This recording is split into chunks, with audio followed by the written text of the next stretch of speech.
Hey, welcome to our explainer. Today, we're diving into Michelle Galluph's super honest book, The 69 Mistakes. If you've ever felt like you're just stuck in a dating loop, making the same choices and getting the same less than awesome results, then this is definitely for you. So, let's get right into it. Right off the bat, Gallup hits us with this classic quote. And honestly, it's the perfect way to set the stage for the problem she's tackling. I mean, how many of us have been there? In that same frustrating relationship dynamic, just thinking, wait a second, how did I end up here again?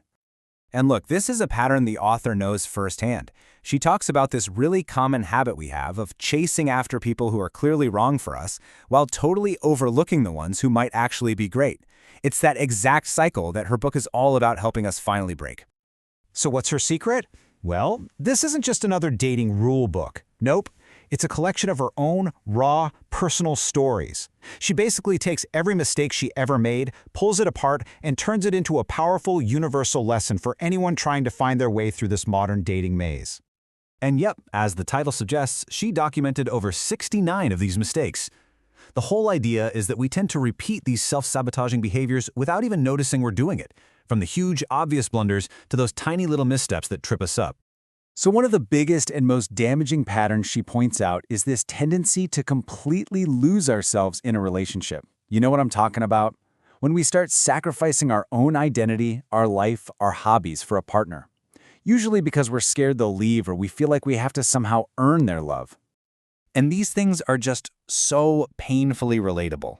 Gallup even admits she once quit a job just to be more available for a guy who never even asked her to do that. She completely rearranged her life to fit into his, becoming what she calls a doormat. And in the end, she was just left feeling empty and totally alone. And this quote from Steve Harvey that she puts in the book just illustrates the consequences so perfectly. When you give up everything for someone who isn't really committed, you're not a partner, you're a sports fish. Something to be caught and then just thrown right back. It's a brutal metaphor, but wow, is it a powerful one. Okay, so the next major pattern she talks about is ignoring that little voice in your head, your intuition, when something just feels off. We've all been there, right?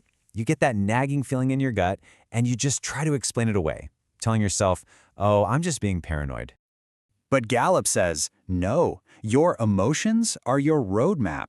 That feeling of unhappiness isn't something you should just push down. It's basically a giant flashing neon sign telling you that something needs to change. Your gut feeling is data, and a lot of the time, it's the most accurate data you have.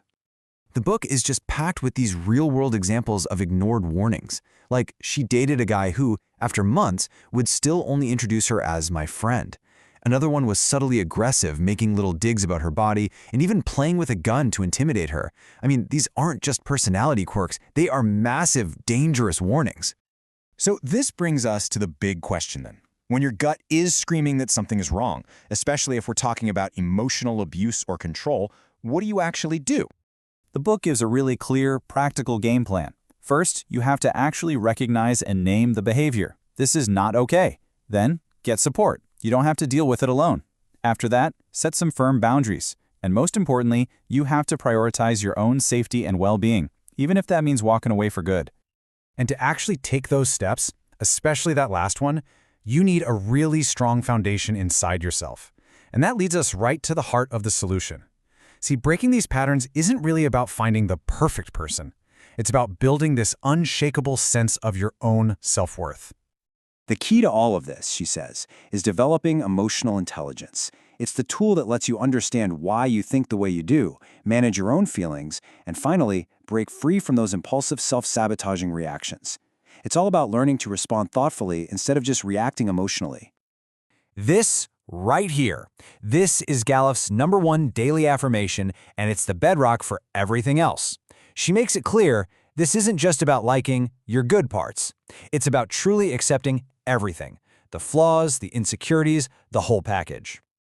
And once you have that foundation of self-acceptance, you can start building a life that is truly yours, one that doesn't depend on anyone else. This means having your own goals that actually excite you, learning to genuinely enjoy your own company, and never, ever changing your taste in music just to impress someone.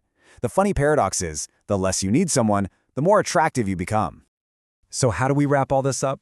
Well, the book might be called The 69 Mistakes, but its final message isn't about failure at all. It's about completely reframing every single one of those painful moments as a necessary step towards becoming a master of your own life.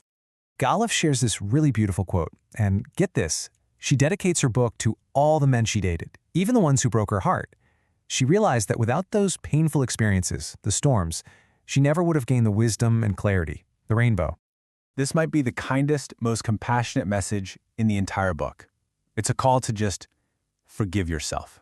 Stop beating up your past self. That person was doing the absolute best they could with the information and the emotional tools they had back then. Your past isn't a list of your failures. It's your education. And this line, this one line, just perfectly sums up the entire book's philosophy. The road to a happy, healthy relationship doesn't start with finding the right person. It starts with building a life that you are completely in love with first. So we'll leave you with the same question Galef leaves us with. Before we point the finger at someone else, we have to look inward. And this isn't about blame, it's about empowerment. Because at the end of the day, the only person you can truly control is yourself. And understanding your part in the dynamic is the very first step to finally breaking the pattern for good.